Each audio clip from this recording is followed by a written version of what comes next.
Hi guys, good morning. Ayan. Ayan, dito na lang natira ng ano ko, mulberry. Ayan, nilagyan ko ng ano guys, plastic. Para hindi kainin ng ano, ibon.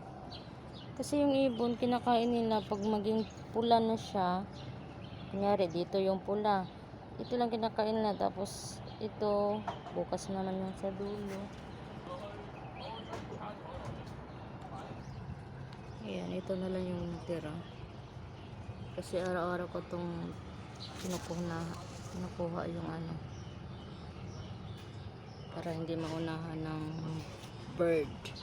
Ayan yung kamatis kung may bunga na din. Dalawang puno yun siya. Tapos itong sili po na kulikot.